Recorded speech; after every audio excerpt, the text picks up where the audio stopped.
Hello again. Welcome back. This is episode 13 of Grief Talks with Noel. Thank you so much for clicking on this video and checking out what we're going to talk about tonight. Email, let's get this out of the way. If you want to email me, there you go. grieftalkswithnoel@gmail.com. I'd love to know that you're out there. I'd love to know what you're thinking, your reactions to the various things that we discuss, whatever you want to say. Okay. One more thing I have to say before we get started.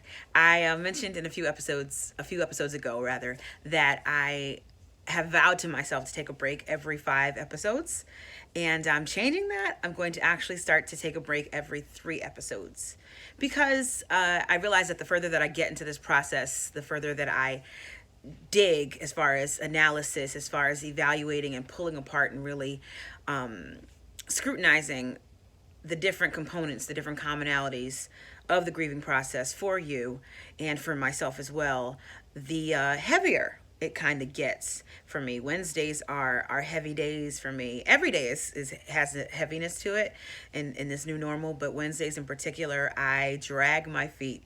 Like, as you see, it's getting later and later and later when I post these videos because I'm literally stalling all day long because I know I guess the gravity of what it is I have to do every single Wednesday, and I'm committed to it, and I'm happy to do it, and I'm so happy to be helping you and myself as we journey through this process. I just have to be more self-aware, and I have to practice a little bit more of self-care and intentionally add more levity to my life. Grief is always with me. I mean, I think about grief and grieving all the time, and especially when I hear about someone losing a loved one, it just hits me so personally, and I take it very, very personally, and I'm thinking, how can I help them? What can I do? Like, I really kind of take on everybody else's emotions as well. And so in an effort to regulate that, I've decided to take more breaks. I'm not stopping until I've covered all the things that I have to talk about with you guys, but I'm going to be taking breaks more frequently. So every 3 episodes, I'm going to be taking a week off. So I did, my last break was after episode 10. So I've done 11, I've done 12, and now I'm doing 13. So I will be off next week to try to, again, kind of just self-soothe and just regulate and just do something that's not quite grief related, even though like I said, it never leaves me. It's always with me. And certainly when I hear about people that are grieving and people that are going through this, I really I take it on myself, and I don't know that that's ever going to stop, but I have to try to, like I said, intentionally add more non-grief related stuff to my existence, I guess. So thank you for understanding. I hope nobody has a problem with that, and I hope you don't feel abandoned. I know it's very easy to feel alone in this process, but I'm still here with you. You're not alone. I still love you. I still want to help you, and I will. I'll just be taking a break more often than I had originally planned to. Okay? So that way I can be my best for you, and we can do this thing together. And I hope you're taking breaks too. I hope you're doing things to embrace joy and to have some fun and to just, and to chill out, take a break from your thoughts, get your mind off of some things. I hope you're doing that as well. Okay, so yeah, so after tonight, I'll be taking a break next week, and I'll be back the following week. Okay, I don't know if I even did this. This is how out of it I am. Did I do this already? I think I did, but here we go again. Grief Talks with Noel at Gmail. Yeah, I did. At gmail.com. Woo! Wow, I'm really, yeah. Okay, so tonight's episode 13, is called Angles. And I know that that's a unique topic, or a unique title rather, to have for a grief support channel. Angles, what's she talking about? You'll see. So here we go. I have spent many years as an educator, and I am most fond of one of the duties that I had at one of the schools that I used to work at, and that was co-teaching geometry class. Geometry is I mean, a lot of people don't like math. I don't necessarily love math, but I do like geometry a lot. It's my favorite math if I had to pick one. Geometry is indeed my favorite math. And so geometric concepts kind of inspired this grief talk today, and I'll tell you why. Okay, so this thing called grief, this monstrous thing called grief, it's so multifaceted. It's so multi-angular. It's not one-dimensional. There's no cookie cutter like format for how to deal with it or how to embrace it or anything like that. So it really, there's so many layers to it. So we have to realize that because it's multi-layered and multi-angular, the impact at which people are affected by it is also angular. What I mean by that is your family is not are not the only ones. You and your family are not the only ones that are impacted by the loss of your loved one. Undoubtedly, he or she also had an effect on other people's lives as well. So those people, those other people that are also dealing with the loss of your loved one are grieving as well. And because of that, it affects different people in an angular formation. There are angles to this thing. There are. There really are. And the angle at which you're affected is directly reflective of your relationship with the fallen loved one, with the deceased, and just how you process sadness and emotion in general. Angles. There are angles to this thing. So tonight's episode is really not directly about us, those that are in the front row of grief. It's more so about those who are not necessarily in the front row, but also in the theater. They're in the same theater as you, but they're not in the front line or the front row, but they're also impacted by the loss of your loved one. Angles. All right, so geometry class. As I mentioned, I love geometry. And one of the main things that we would teach our students is that there are 3 types of angles in geometry, okay? So here we go. I made some visuals. Told you I was an educator. So this is a right angle. A right angle measures 90 degrees. There we go. Right angle grievers. Those are the kinds of people that have been there for you this whole time. They know exactly what to say. They know exactly what to do. They know not to do too much. They know not to do too little. They are almost a griever's dream in that they don't put too much on you. They know when to back up. They know when to show up. They know when to, they're magical. Probably because they can empathize with what you're going through. They may have even been through major loss themselves. They feel it. They know what's going on. They know not to push you too far, and they know when to love on you when you need to be loved on. You can count on them. You ask them to do something, and they get it done without you having to walk them through every step of what you need done. They are almost professional grievers and support staff while you're grieving. Right angle grievers.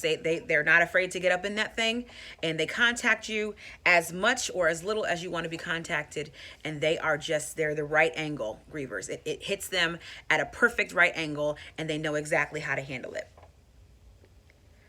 Then another type of angle, obtuse angles.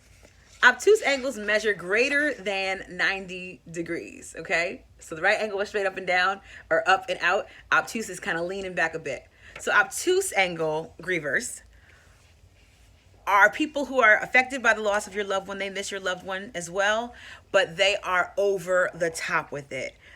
You almost don't want to run into them anywhere that you go because they are going to almost just break out into full wail, hug you longer than you want to be hugged, talk about, oh my gosh, I can't believe your father's gone. How are you doing? How are you? They will lay it on real thick. And it doesn't mean they're not sincere.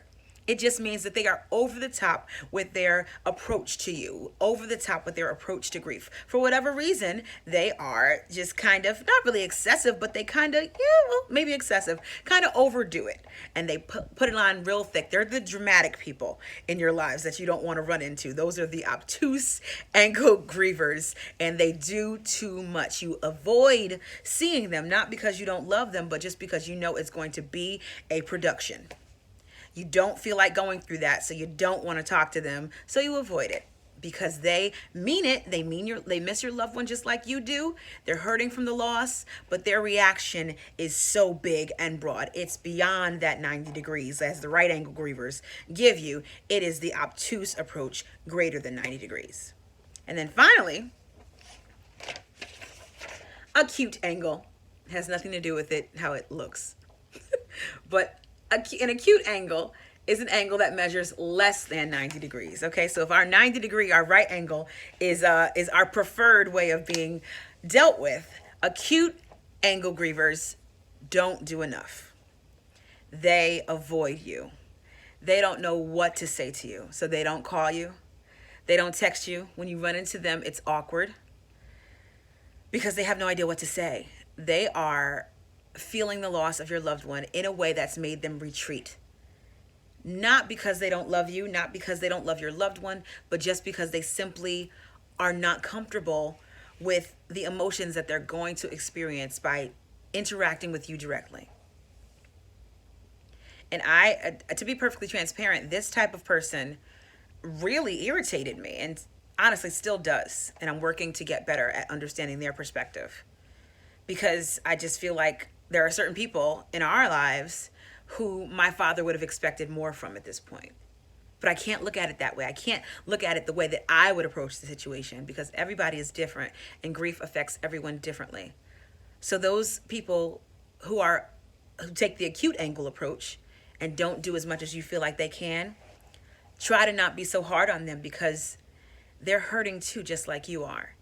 It's just that they are not in a place where they feel strong enough, or they feel confident enough, or they feel assured enough to confront you directly, seeing you as a direct reminder of the person they lost as well.